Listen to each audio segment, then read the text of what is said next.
মনোবীক্ষণ polyclinic, চিকিৎসার জগতে এক দশক। এখন এখানে সব বিষয়ে ডাক্তারবাবু একসাথে তলায়। ফোন করুন 7477999515 এই নম্বরে। কৃষকদের সমস্যার সমাধানে সাগরপাড়ায় সীমান্ত এলাকায় নো ম্যানস এলাকায় তৈরি হলো বিএসএফ এর বিওপি।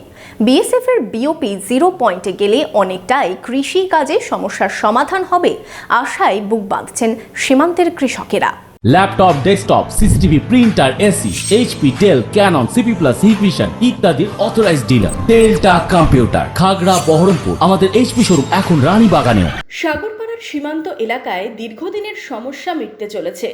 সাগরপাড়ায় এতদিন সীমান্ত থেকে কয়েক কিলোমিটার দূরে পদ্মার শাখা নদীর পার্কে সীমান্ত ধরে নিয়ে বিএসএফ টহলদারি করত। বিএসএফ এর চৌকির পরে যে চাষের মাছ বা নদী রয়েছে সেখানে যেতে গেলে বিএসএফ এর অনুমতি নিতে হতো।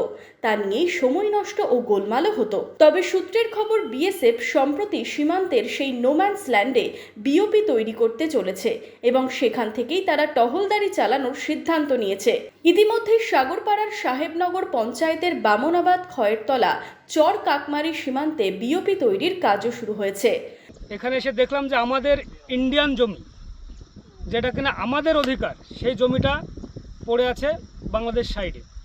সেখানে চাষাবাদ করতে এসে কৃষকরা ঠিকঠাক আবাদটা নিয়েও বাড়িতে যেতে পারছে না, কারণ বাংলাদেশিদের লোকজন এসে সেটা নিয়ে নিচ্ছে। সেইখানে আমি একটা সিদ্ধান্ত নিলাম যে এই ওপি পয়েন্ট, যে বিএসএফ যে বর্ডারটা, এই বর্ডারটাকে আমরা কি করে বাংলাদেশ লাগোয়া যে বর্ডার আছে সেই জায়গাতে নিয়ে আসা যায়। তাহলে কি হবে, এখানকার যে জনগণ, যা কৃষক যারা আছে, তারা প্রত্যেকে স্বাধীনভাবে চাষাবাদ করতে পারবে, যেখানে আসার কোনো টাইমের লিমিট থাকবে না। এই যে দূরত্বটা, এই দূরত্বটা কভার করতে গিয়ে ওরা কাজ করার সময় পাচ্ছে না।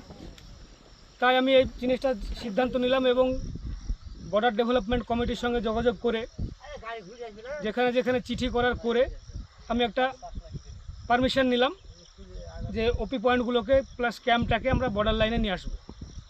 দিয়ে আমরা পেয়েছি, আমাদের বিএসএফের যে ঊর্ধ্বতন কর্তৃপক্ষ আছে তাদের কাছ থেকে আমরা গ্রিন সিগন্যাল পেলাম। তারপরে কাজটা শুরু করে দিলাম। কাজটা শুরু করলাম, এই আমি নিজের থেকে এগুলা করে দিচ্ছি, আমার অঞ্চলের ফান্ড থেকেই করব। বিএসএফ সূত্রে জানা গিয়েছে কিছুদিনের মধ্যেই সীমান্তের সেই নোম্যান্স ল্যান্ডেই শুরু হবে প্রহরা। এই প্রহরা শুরু হলে কৃষকদের নোম্যান্স ল্যান্ডে যাওয়ার আর কোনো সমস্যা থাকবে না বলেই দাবি এলাকার কৃষকদের। এতে চাষাবাদ থেকে মাছ ধরায় সমস্যা থাকবে না বলেই মনে করছেন সীমান্তের চাষিরা।